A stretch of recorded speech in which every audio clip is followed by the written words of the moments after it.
বিসমিল্লাহির রহমানির রহিম। আসসালামু আলাইকুম। কেমন আছেন সুপ্রিয় ভিউয়ার্স? আশা করছি সবাই খুব বেশি ভালো আছেন, আর আমি আলহামদুলিল্লাহ আপনাদের দোয়ায় ভালো আছি।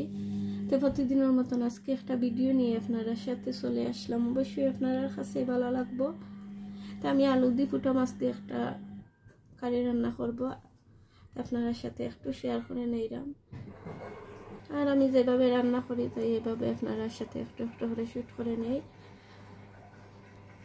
আর যারা লাইক সাবস্ক্রাইব কমেন্ট করে আমার পাশে আছেন নিয়মিত, আপনারা সবাই অসংখ্য অসংখ্য ধন্যবাদ, আর অনেক অনেক দোয়া এবং ভালোবাসা রইল আপনাদের প্রতি। আর যারা লাইক সাবস্ক্রাইব এখনো আমার পাশে আসছেন না, প্লিজ লাইক সাবস্ক্রাইব করে আমার পাশে আসবা, আমিও আপনার পাশে থাকবো। আর ভিউয়ার্স, আপনার কাছে আমার একটা রিকোয়েস্ট, যারা আমার ভিডিওটা দেখবা প্লিজ ফুল ওয়াচ করে যাইবা একটা লাইক দিয়ে, কারণ আমার ভিউজটা একদম কম। আর চাই না লং ভিডিও বানিয়ে আপনার মূল্যবান সময়গুলো নষ্ট করার জন্য, এর জন্য চাইলাম শর্ট ভিডিও বানানোর জন্য।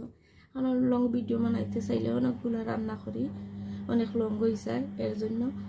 তো আমি মাছটা এখন ক্লিন করে ধুয়ে নিব খেতে, আর আমি মাছটা বাজি করতাম না, এভাবেই রান্না করে নিব। আর একটা গুড় গুড় শব্দ শোনা যায় ভিউয়ার্স, কারণ আমি মেশিনটা অন করে দিছি, এর জন্য শব্দটা শোনা যায়। আপনারা অনেকের কিবা ডিস্টার্ব হইতে পারে। এদিকে ভিউয়ার্স ভাবছিলাম মাছটাকে ফ্রাই করতাম না, অল্প একটু ফ্রাই করে নিলাম।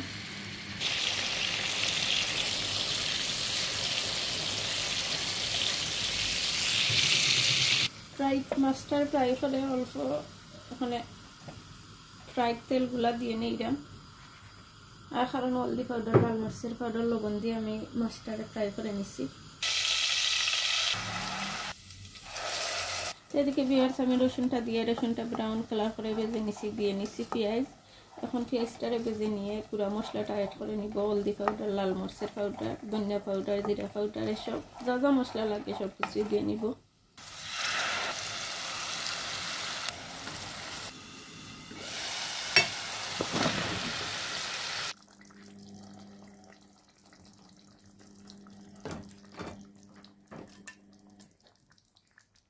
এদিকে ভিউয়ার্স আলুটাও হয়ে গেছে, আমি মাছটাও দিয়ে নিছি, দিয়ে ঝুলটাও দিয়ে নিলাম, কারণ মাছটা তো বাজি করা মাছ, এর জন্য।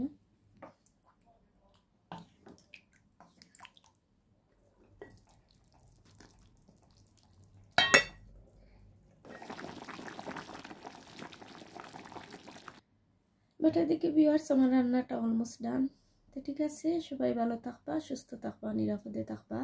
আর আমার কথার যদি কোনো ভুল ত্রুটি হয়ে থাকে ক্ষমা সুন্দর দৃষ্টিতে দেখবা। আর ভিউয়ার্স, আমার ভিডিওটা যদি আপনার কাছে একটুও ভালো লাগে প্লিজ লাইক সাবস্ক্রাইব কমেন্ট করে আমার পাশে থাকবা। তো এই পর্যন্ত, আল্লাহ হাফেজ, আসসালামু আলাইকুম।